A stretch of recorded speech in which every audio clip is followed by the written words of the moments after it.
In today's video, we're going over some of the best settings you guys can use to improve in Warzone 2. We're going to be focusing on mainly the really important settings that actually affect your movement and aim dramatically, as well as some other things to help with your awareness in the game as well. A lot of these settings are not being talked about right now, so if you guys do enjoy today's video and learn something new, make sure you guys drop a like and subscribe to the channel. And with that being said, the first thing we're talking about is mainly in the aim area, and this has to go with your response curve type. Now, I highly recommend you guys use dynamic. It's really good. The reason why I recommend dynamic is mainly because it has really good tracking. It's very easy to track players that are moving at a fast pace. You know, for example, if they're flying down the parachute or if they're moving in a car, it's really easy to keep your reticle centered on the opponent while actually hitting your shots. So if you guys are new to Warzone and you guys want a way to get much better aim, then I really recommend you guys go to your settings and switch your response curve type to dynamic. Alright guys, the next thing I want to talk about is your tac sprint. This is really important, especially if you guys want to mimic the movement back in Warzone 1. But if you guys do not actually have automatic tac sprint enabled in your settings, I really recommend you guys do that. This is the same setting that allowed us to slide cancel with ease back in Warzone 1, and it does also allow you to Dolphin Dive in this game very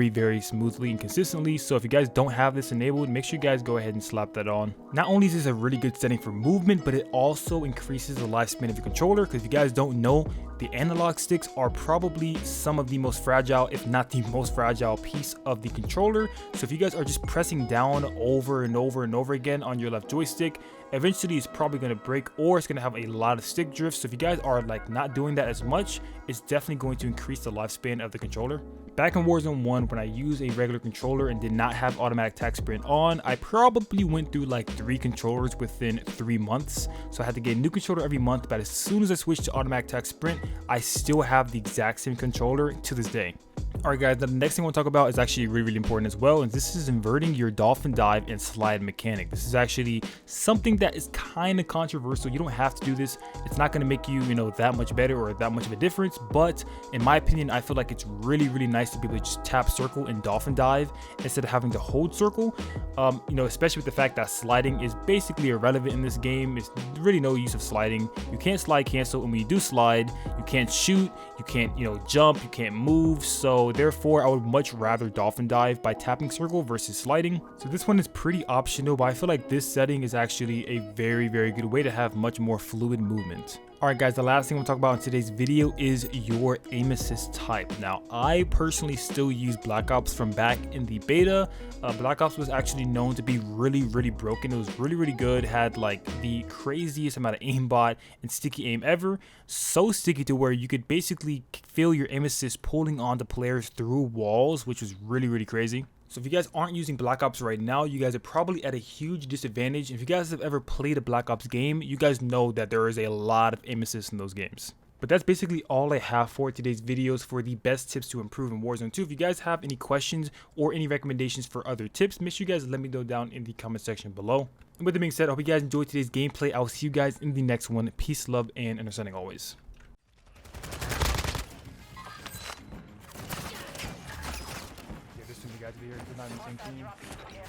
I'm pretty sure one of them are one shot.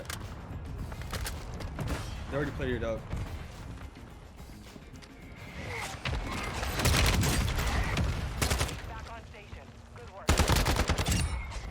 I need your help. Yeah, I need your help. Well, there's somebody else. There's 2 other people.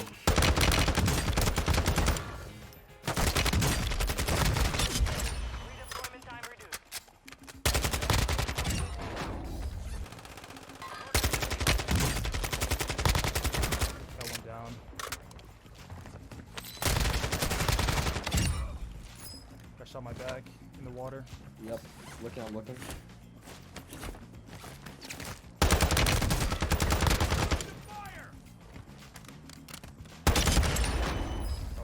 That upper level.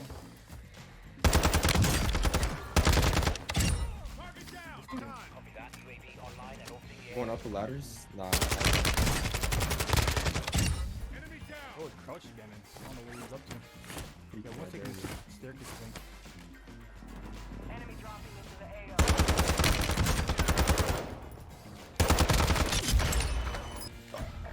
There's one to the right. Station prices have been reduced. Your squad mates back. Squad mate event timer reduced. Team.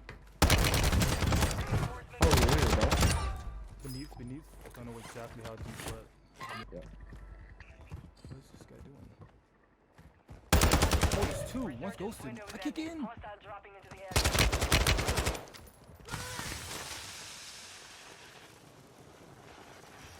This is not good. I can't Don't move. confirm my kill.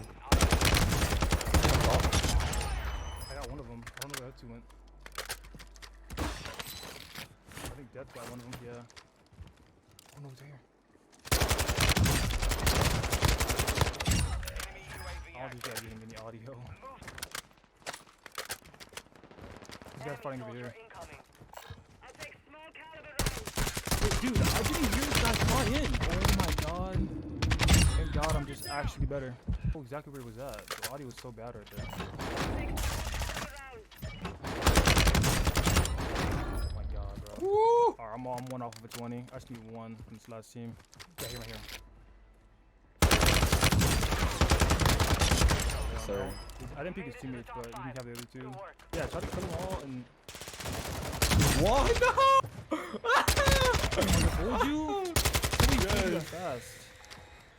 But I got somebody else. That's my kill. Get the last guy. Get the last guy. Oh my god, Another 20, bro. Another 20, Oh!